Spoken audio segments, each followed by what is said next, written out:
معزز دوستو، واقعہ معراج یا سفر معراج انسانی عقل کو دنگ کر دینے والا واقعہ ہے۔ اس واقعے میں اللہ رب العزت نے اپنے محبوب خاتم النبیین حضرت محمد صلی اللہ علیہ وآلہ وسلم اور خود کے درمیان تمام پردوں کو ہٹا دیا، لیکن سائنس اس واقعے کو تسلیم کرنے میں حیل و حجت سے کام لیتی ہے۔ سائنس اپنی عقل و دانش کے مطابق نت نئے تجربات کر کے قرآن مجید میں بیان کیے گئے تمام حقائق کو پرکھنے کی تگ و دو میں رہتی ہے۔ سائنس یہ سوال کرتی ہے کہ اگر روشنی کی رفتار سے سفر کیا جائے، یعنی اگر بجلی کی تیزی سے کوئی بھی انسان سفر کرے، تو بھی یہ ناممکن ہے کہ ایک ہی رات میں، ایک ہی لمحہ موجود میں مسجد حرام سے مسجد اقصیٰ اور پھر مسجد اقصیٰ سے پہلے آسمان اور یوں درجہ بدرجہ ساتویں آسمان اور اس سے آگے سدرۃ المنتہا اور اس کے بعد سدرۃ المنتہا سے بھی آگے یعنی اللہ سبحانہ و تعالیٰ کے عرش تک پہنچے اور پھر اپنے خالق و معبود سے ملاقات کا شرف حاصل کر کے واپس بھی آ جائے۔ یہ سب سپیڈ آف لائٹ سے بھی ممکن نہیں، لیکن یہاں سوال یہ پیدا ہوتا ہے کہ پھر نبی کریم صلی اللہ علیہ وآلہ وسلم نے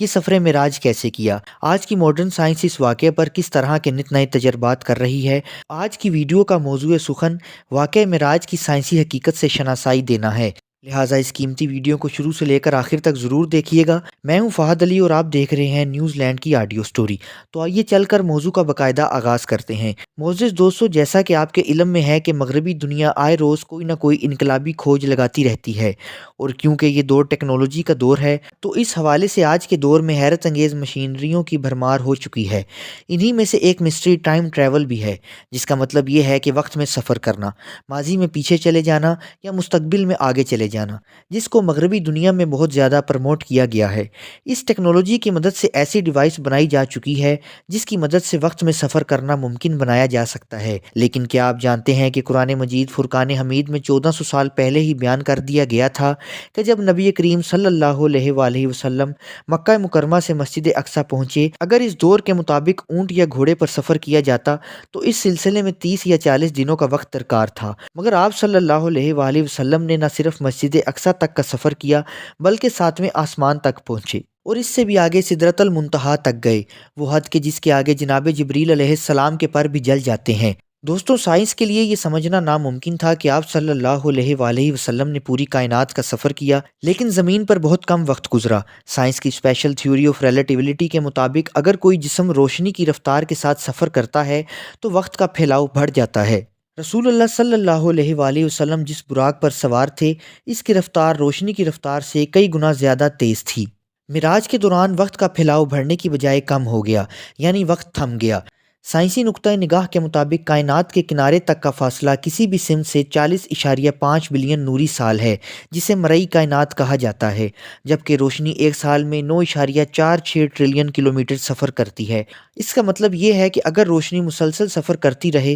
تو یہ 40.5 بلین سالوں میں کائنات کے کنارے تک پہنچ سکے گی۔ یہاں دوسرا سوال یہ پیدا ہوتا ہے کہ اتنی بڑی مسافت طے کرنے کے لیے اربوں سال درکار ہیں، تو حضرت محمد صلی اللہ علیہ وآلہ وسلم نے اتنا بڑا فاصلہ بہت کم وقت میں کیسے طے کیا؟ بے شک یہ اللہ ہی کی قدرت ہے جس نے اپنے محبوب کے لیے وقت کو سمیٹ دیا۔ صحیح مسلم کی ایک حدیث کا اقتباس براق کے بارے میں بیان کرتا ہے کہ آپ صلی اللہ علیہ وآلہ وسلم نے فرمایا، میرے لیے براق لایا گیا جو ایک سفید اور لمبا جانور ہے، جو گدھے سے بڑھا لیکن خچر سے چھوٹا ہے، جو اپنے کھر کو اس کی حد کے برابر فاصلے پر رکھتا ہے، جبکہ براق کے لفظی معنی برق یعنی بجلی کی سی تیزی کے ہیں، یعنی براق بجلی کی رفتار سے بھی کہیں زیادہ تیز رفتاری سے سفر کر سکتا تھا۔ دوستو، واقعہ معراج ہمارے پیارے نبی حضرت محمد صلی اللہ علیہ وآلہ وسلم کا معجزہ ہے۔ معراج کے سفر کے دوران آپ صلی اللہ علیہ وآلہ وسلم نے پوری کائنات کی سیر کی، آپ صلی اللہ علیہ وآلہ وسلم نے اللہ تعالیٰ سے ملاقات کی اور آپ نے جنت اور جہنم کا مشاہدہ بھی کیا۔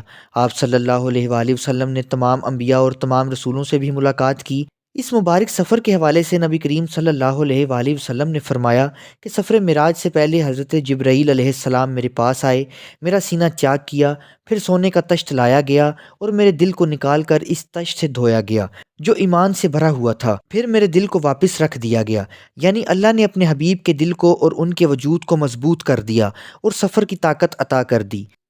دوستو، غیر مسلموں نے واقعہ معراج کی حقیقت پر کفر اور اختلاف کیا۔ کئی بار غیر مسلموں نے یہ سوال اٹھایا کہ حضور نبی کریم صلی اللہ علیہ وآلہ وسلم کے لیے یہ کیسے ممکن تھا کہ وہ بہت کم وقت میں پوری کائنات کا سفر کر سکے۔ سائنسی نظریہ یہ ہے کہ اگر بجلی کی رفتار سے بھی سفر کیا جائے تو بھی یہ ممکن نہیں کہ ایک کہکشاں سے دوسری کہکشاں اور اس سے بھی آگے کا سفر کیا جا سکے، جبکہ سائنس کی جدید تھیوری یہ بھی کہتی ہے کہ وارم ہول کے دروازوں میں سے ایک دروازے کو کھول کر اگر چند لمحوں کا سفر کر لیا جائے تو اس کا دوسرا دروازہ کسی دوسری کہکشاں میں جا کھلے گا۔ اس کا مطلب یہ ہے کہ ایک دروازے کو کھول کر کسی دوسری کہکشاں میں داخل ہوا جا سکتا ہے۔ اس تھیوری کے لیے جس کا سہارا لیا گیا وہ قرآن کریم میں بیان کردہ آیات ہیں جو کہ سورہ معراج سے لی گئی ہیں، جس میں اللہ رب العزت نے فرمایا کہ ایک سوال کرنے والے نے سوال کیا جو واقعہ ہونے والا ہے کافروں کے لیے، اس کو کوئی ٹالنے والا نہیں، جو اللہ کی طرف سے واقعہ ہوگا، جو سیڑھیوں کا یعنی آسمانوں کا مالک ہے، جن سیڑھیوں پر فرشتے اور اہل ایمان کی روحیں ان پر چڑھ کر جاتے ہیں،